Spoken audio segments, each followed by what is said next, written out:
fact that there is nothing in this world that even approaches what might be called truly solid. We speak of solids, liquids, and gases, but these terms describe superficial rather than basic properties of matter. All matter, regardless of its state, is composed of invisible particles called atoms, which in turn are composed of other particles. The air we breathe, though invisible to us, is just as real as wood or metal, because it's made of the same fundamental particles. It is the arrangement of these particles and the forces that bind them together that give to a substance its special properties. If we bring a piece of steel close to a magnet, we say that the steel becomes magnetized. But what is it that actually happens? If we place the steel inside a coil of wire connected to a high-gain amplifier, and then bring the magnet close to the bar of steel, we can hear something that suggests movement inside the steel. Listen.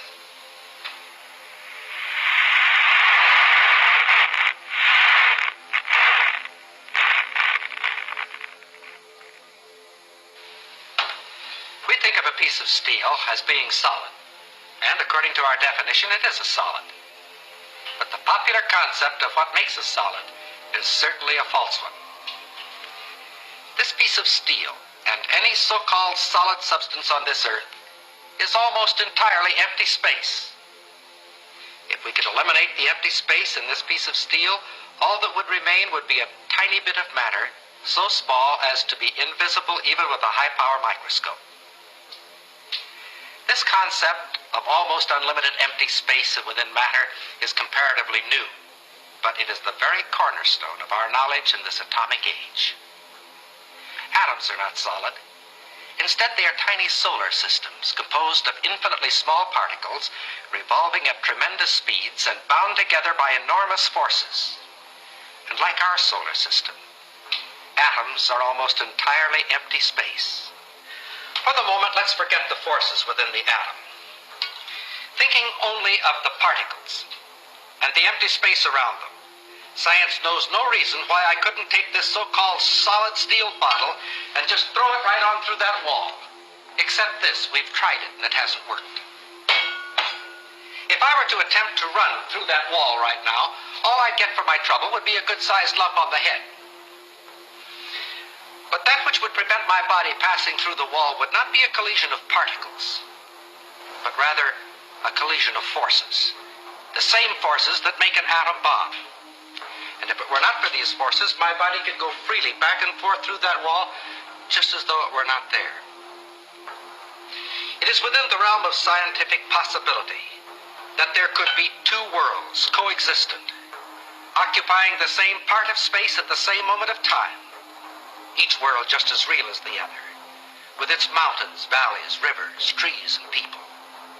And that one world could pass freely through the other world, neither world being conscious of the existence of the other world, if you grant just one thing. Atomic forces within the material substance of these two worlds that are not mutually interactive. What do we mean by this? Let's see.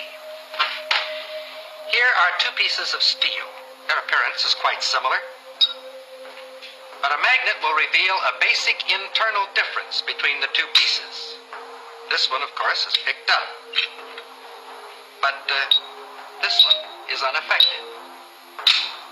This piece of steel is non-magnetic, stainless steel. Of course, we all know that other metals, such as brass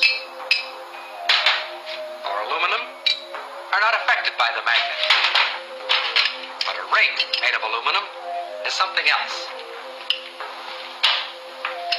It can be suspended in air by the electromagnetic force of what is actually a transformer.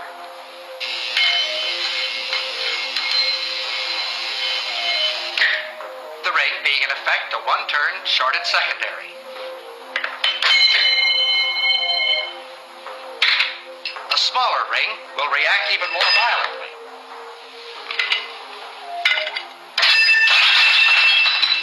Here is another ring. This one made of a material we say is non-conductive. And it is completely unaffected. is another example. Several thousand watts of power were involved in that spark. If we replace the spark gap with a copper coil, the same power now flows through the coil. It's invisible, has no effect on many substances, but it can generate a lot of heat.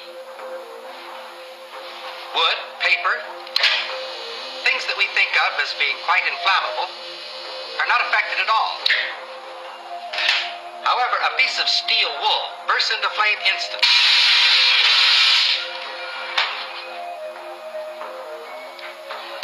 Did you ever fry an egg on a cold stove? It's no trick at all if you have the right equipment. This is a cold hot plate, and because it's cold, you can make it out of wood, if you like.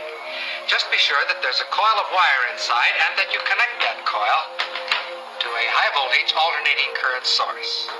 The rest is easy. As long as we're being different, we'll use motor oil instead of Crisco.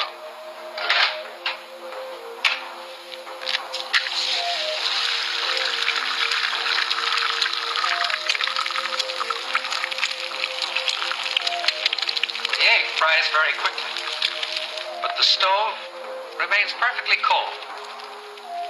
In fact, if you wish, just to keep it handy, you can fry your egg on the morning newspaper. With a gadget like this, you can get up in the morning, sit on the stove, read the morning newspaper, and fry the eggs in your lap. Another example of the fact that physical forces can be quite selective in their effect. All of the examples which we have cited thus far have been in the physical realm, and of course have been limited by that fact. We can, however, cite examples that transcend the purely physical and clearly demonstrate the reality of these two worlds.